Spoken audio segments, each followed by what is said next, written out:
Hello friends, welcome to your Bandhan study class. তোমাদের নিজেদের channel বন্ধন study ক্লাসে তোমাদের সবাইকে শুভেচ্ছা জানাই। তোমরা যারা ক্যালকাটা ইউনিভার্সিটির আন্ডারে পড়ছো, বিএ ফিফথ সেমিস্টার, তোমাদের যাদের বেঙ্গলি DSEA1 আছে, মানে বাংলা সমাজ ও সংস্কৃতির ইতিহাস, এই সাবজেক্টের উপর আমি আজ লাস্ট মিনিটে কিছু প্রশ্ন নিয়ে আলোচনা করে দেবো। 5 and 10 মার্কসের জন্য কী কী প্রশ্ন তোমরা গুরুত্ব সহকারে পড়বে একদম লাস্ট মিনিটের জন্য। এইগুলিকে যদি তোমরা ভালো করে রিভিশন করো, অবশ্যই তোমরা এর মধ্যে কমন পেয়ে যাবে। তো চলো বিষয়টা শুরু করা যাক। শুরু করার আগে চ্যানেলে যারা নতুন আছো, চ্যানেলটিকে সাবস্ক্রাইব করে নিও এবং ভালো লাগলে লাইক করো এবং বন্ধুদের মধ্যে প্রচুর হারে শেয়ার করো, এর উপকার যেন সবাই পায়। তা চলো বিষয়টাকে শুরু করা যাক। ফার্স্ট আমি 5 মার্কস, এই 10 মার্কসের প্রশ্ন নিয়ে আলোচনা করে দেবো, তারপরে 5 মার্কসের প্রশ্ন নিয়ে আলোচনা করে দেবো। তা চলো দেখে নেওয়া যাক কী কী প্রশ্ন তোমাদের সামনে আমি রেখে দিয়েছি বা আলোচনা করে দেবো।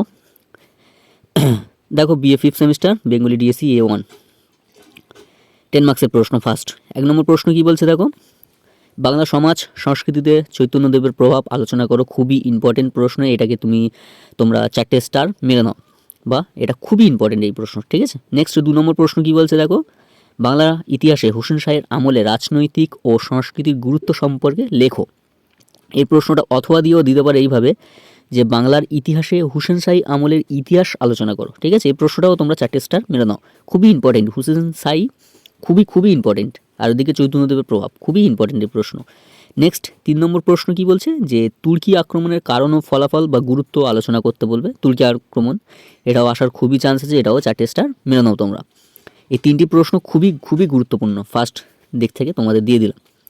নেক্সট 4 নম্বর প্রশ্ন কি বলছে, 4 নম্বর প্রশ্ন বলছে যে বাংলার কৃষির প্রধান দেশ, বাংলার অর্থনৈতিক ভিত্তিক নির্মাণে কৃষির ভূমিকা সম্পর্কে লেখো। অথবা দিয়ে এই প্রশ্নটা এইভাবেও দিতে পারে, যে প্রাচীন বাংলার কৃষি ব্যবস্থা সম্পর্কে আলোচনা করো, ঠিক আছে। এই প্রশ্নটাও তোমরা 4টে স্টার মারো, কারণ কৃষি খুবই ইম্পর্টেন্ট। এটা টিকা আকারেও দিতে পারে 5 নম্বরে এবং 10 মার্কসেও দিতে পারে, তাই আমি 5 মার্কসেও দিয়েছি, 10 মার্কসেও এখানে দিয়ে দিয়েছি। খুবই ইম্পর্টেন্ট এই প্রশ্ন, ঠিক আছে।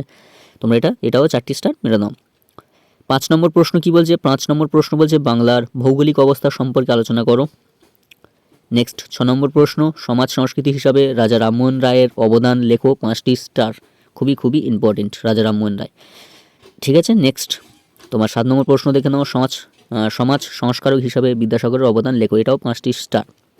দেখো, রাজা রামমোহন রায় আর বিদ্যাসাগর, এই দুটোর মধ্যে একটা আসবে অবশ্যই কমন, ঠিক আছে। তোমরা রাজা রামমোহন রায়টাও ধরে রাখতে পারো, বিদ্যাসাগরটাও একটু ধরে রাখতে পারো, কারণ রাজা রামমোহন রায়টা খুব ভেরি ইম্পর্টেন্ট মনে হচ্ছে, এবছর আসার খুবই চান্স, ঠিক আছে।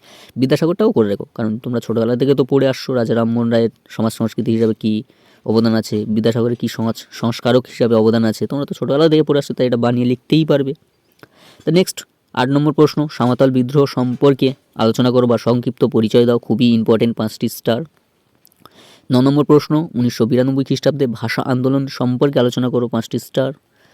10 নম্বর প্রশ্ন, বঙ্গভঙ্গ বিরোধী আন্দোলনের পরিচয় দাও, খুবই ইম্পর্টেন্ট, ঠিক আছে। যেগুলো বেশি ইম্পর্টেন্ট সেগুলো আমি কিন্তু বলে দিচ্ছি, যেগুলো বেশি ইম্পর্টেন্ট একটু গুরুত্ব সহকারে পড়ো। নেক্সট 11 নম্বর প্রশ্ন কি বলছে, যে 1959 সালে খাদ্য আন্দোলন সম্পর্কে আলোচনা করো, খাদ্য আন্দোলনটাও খুবই ইম্পর্টেন্ট, ঠিক আছে। নেক্সট 12 নম্বর প্রশ্ন, বাঙালি জাতি নৃতাত্ত্বিক পরিচয় দাও, 5টি স্টার, ভেরি ইম্পর্টেন্ট। ওই খাদ্য আন্দোলনটাও 5টি স্টার, ঠিক আছে। নেক্সট 13 নম্বর প্রশ্ন, স্বাধীন পূর্ববর্তী ভারতবর্ষে বাঙালি মুসলমানের স্বতন্ত্র জাতিসত্তা বিকশিত হওয়ার কারণ লেখো, এটাও ভেরি ইম্পর্টেন্ট, 5টি স্টার। 14 নম্বর প্রশ্ন, বাংলার রাজনৈতিক আন্দোলনের ইতিহাসে নকশাল আন্দোলনের গুরুত্ব আলোচনা করে, এটাও ইম্পর্টেন্ট আছে। নেক্সট তোমার 15 নম্বর প্রশ্ন, বঙ্গভঙ্গ আন্দোলনে রবীন্দ্রনাথের ভূমিকা স্বরূপ তাৎপর্য লেখো, ওখানে এটাও ভালো ইম্পর্টেন্ট আছে। নেক্সট তোমার 16 নম্বর প্রশ্ন, ঊনবিংশ শতকের মুক্তি চিন্তা বিষয়ে ডিরোজিওর প্রভাব আলোচনা করো, এই ডিরোজিওটাও কিন্তু ইম্পর্টেন্ট আছে। নেক্সট তোমার 17 নম্বর প্রশ্ন, ফকির বা সন্ন্যাসী আন্দোলনের সংক্ষিপ্ত পরিচয় দাও, এটাও খুব ভেরি ইম্পর্টেন্ট আছে। তাহলে তোমরা এই 17টা প্রশ্ন যদি ভালো করে করতে পারো, অবশ্যই এর মধ্যে কমন তোমরা 10 মার্কসে পেয়ে যাবে, 100% বলে দিলাম। খুবই গুরুত্ব সহকারে এই প্রশ্নগুলি যদি পড়তে পারো বা রেডি করতে পারো, অবশ্যই এর মধ্যে কমন পেয়ে যাবে। তোমরা মনে করছো যে এই কাছাকাছি এসে পরীক্ষার সামনে এসে যদি এতটা প্রশ্ন দেন, তাহলে কীভাবে আমরা করব। দেখো, তোমাদের ফার্স্ট আমি বলে রাখি, তোমাদের যেই বাংলা সমাজ ও সংস্কৃতির ইতিহাস, এই DSEA1, এই টেক্সট বইটা বা এই সিলেবাসটা তোমাদের প্রচুর টাফ, আর প্রচুর দিক থেকে কিন্তু প্রশ্ন আছে। এখানে কিন্তু বলে দিয়েছে সমাজ আছে, সংস্কৃতি আছে আর ইতিহাস আছে। এই 3টে বিভাগ নিয়ে তোমাদের কিন্তু এখানে প্রশ্ন হবে। তাই বলছি এখানে তোমাদের এক্সট্রা নয়, এখানে যে প্রশ্নগুলিকে দিয়েছি এগুলো খুবই খুবই ইম্পর্টেন্ট।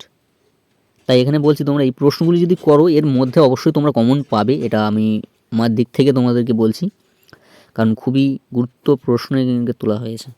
ঠিক আছে, তো চলো 5 মার্কসের প্রশ্নগুলিও দেখে নেওয়া যাক কী কী তোমরা করবে। 5 মার্কসে কিন্তু টিকা আকারে দেবে তোমাদেরকে, ঠিক আছে।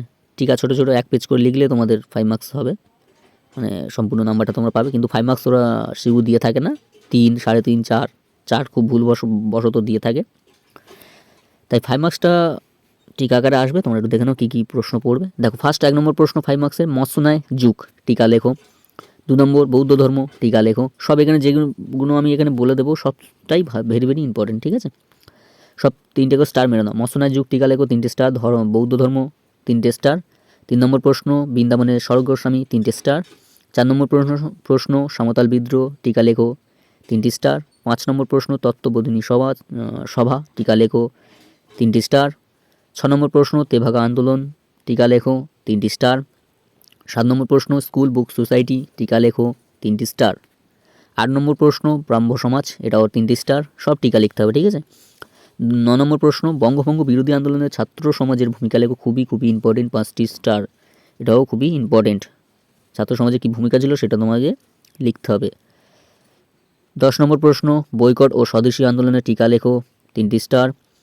11 নম্বর প্রশ্ন উদ্বাস্তু সমস্যা টিকা লেখো, এটাও খুবই ইম্পর্টেন্ট। 12 নম্বর প্রশ্ন দলিত আন্দোলন, খুবই ইম্পর্টেন্ট। তারপর 13 নম্বর প্রশ্ন মতুয়া আন্দোলন, এটাও খুব ইম্পর্টেন্ট, ঠিক আছে। 14 নম্বর প্রশ্ন কৃষি আন্দোলনের টিকা লেখো। আমি বললাম কৃষি আন্দোলন আমি 10 মার্কসেও দিয়েছি, তোমাদের 5 মার্কসেও দিয়েছি। একটি কৃষি আন্দোলন অবশ্যই তোমরা ভালো করে মুখস্থ করো, কারণ কৃষি আন্দোলন খুবই খুবই ইম্পর্টেন্ট, একদম বলে দিলাম। 2021 সালে এসেছে, কিন্তু এই কৃষি আন্দোলন তোমাদেরকে অবশ্যই দেবে। 15 নম্বর প্রশ্ন দেশভাগ জনিত সমস্যা এবং প্রভাব, এটাও খুব ইম্পর্টেন্ট আছে। তার সাথে 16 নম্বর প্রশ্ন নীল বিদ্রোহ টিকা লেখো, এটাও খুব ইম্পর্টেন্ট। 5 নম্বরে যদি 16টা প্রশ্ন তোমরা যদি করে রাখতে পারো অবশ্যই তোমরা কমন পেয়ে যাবে 5 নম্বরে। দেখো কোনগুলো করতে হবে 5 মার্কস আমি বলে দিই। মৎস্যনায়টা করবে, বৌদ্ধ ধর্ম করবে, স্বর্গগ্রহ স্বামী করবে, সমতাল বিদ্রোহ, তত্ত্ববোধিনী সমাজ, তেভাগা আন্দোলনটা করবে, স্কুল বুক সোসাইটি, ব্রাহ্ম সমাজ করবে, আর ছাত্র সমাজের যে ভূমিকা এটাও করবে। তার সাথে উদ্বাস্তুর সমস্যাটা করে রাখবে, উদ্বাস্তু সংস্থা, কৃষি আন্দোলনটা করে রাখবে, আর নীল বিদ্রোহটা করে রাখো, ঠিক আছে। এগুলো করবে অবশ্যই। 16টি প্রশ্ন যদি করো তো এর মধ্যে তোমাদের চোখ বুঝিয়ে অবশ্যই কমন পেয়ে যাবে। আর 10 মার্কসের কটি প্রশ্ন আমি 17টি প্রশ্ন দিয়েছি, তার মধ্যে তোমরা চৈতন্যদেবটা করো, হুসেন শাহের আমলে ওটাও করো, তুর্কি আক্রমণের কারণ ও ফলাফল এটাও করো।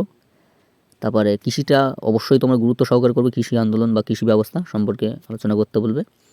তারপর রাজা রামমোহন রায় আছে আর বিদ্যাসাগরের মধ্যে একটা তোমরা কমন পাবে। সাঁওতাল বিদ্রোহটা অবশ্যই তো কমন আসবে। তার মধ্যে তোমরা ভাষা আন্দোলন আর বঙ্গভঙ্গ বিরোধী আন্দোলনটা করো।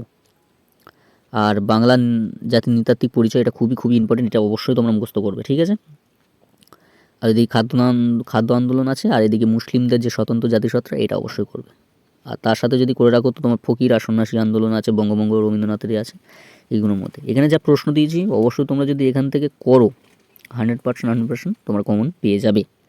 তা আজ এখানেই শেষ করলাম। তোমরা সবাই ভালো থেকো, সুস্থ থেকো, বন্ধন স্টাডি ক্লাসে যুক্ত থেকো, এবং যেটা না বুঝতে পারবে অবশ্যই কমেন্ট বক্সে কমেন্ট করবে, আমি সেটা বলে দেবো। এবং চ্যানেল যারা নতুন আছে চ্যানেলটি সাবস্ক্রাইব করে নিও, আমাদের পাশে থেকো।